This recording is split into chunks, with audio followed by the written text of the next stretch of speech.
Secunderabad railway నిలయం దగ్గర ఓ car బీభత్సం సృష్టించింది. వేగంగా వెడుతున్న కారు అదుపు తప్పి ఫుట్పాత్ పక్కనే ఉన్న షాపుల్లోకి దూసుకెళ్లింది. ఘటన సమయంలో ఆ షాపులో ఎవరూ లేకపోవడంతో పెను ప్రమాదం తప్పింది.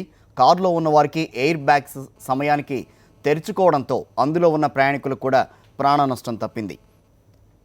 అసలు ఈ ప్రమాదం ఎలా జరిగింది, దీనికి సంబంధించి పూర్తి వివరాలను మా కరెస్పాండెంట్ తిరుమల నడిపిస్తున్నాం. తిరుమల్, ప్రమాదంపై మీ దగ్గర ఉన్న సమాచారం ఏంటి, అసలు ఎట్లా జరిగింది, దీనికి సంబంధించి పోలీసులు ఏమంటున్నారు?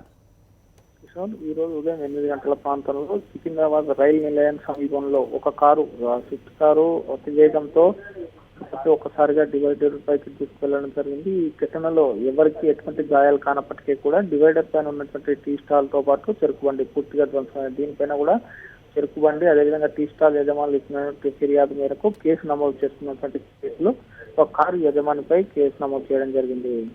అంటే తిరుమల, కారులో ఎంతమంది ఉన్నారు? ర్యాష్ డ్రైవింగ్ కారణమా లేకపోతే వేరే ఏదైనా కారణాలు ఉన్నాయా? ఇంకా ఈ ప్రమాదం జరిగిన సమయంలో కారులో డ్రైవర్ తో పాటు మరో వ్యక్తి ఇద్దరు కూడా ప్రయాణిస్తున్నారు. ఇద్దరు కూడా సురక్షితంగా బయటపడ్డప్పటికీ కూడా ఈ కారు అతివేగంతోనే ఈ తప్పింది అన్నట్టుగా కూడా ప్రాథమికంగా పోలీసులు గుర్తించడం జరిగింది. కిషోర్, అంటే పోలీసులు ఇప్పటివరకు ఏమన్నా దానికి సంబంధించి విషయం చెప్పారా?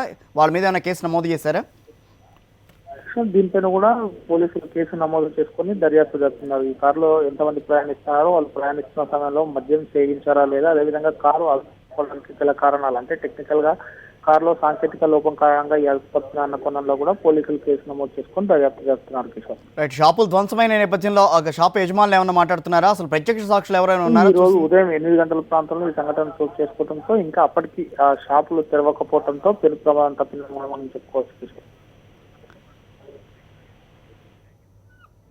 Thank you Tirumal.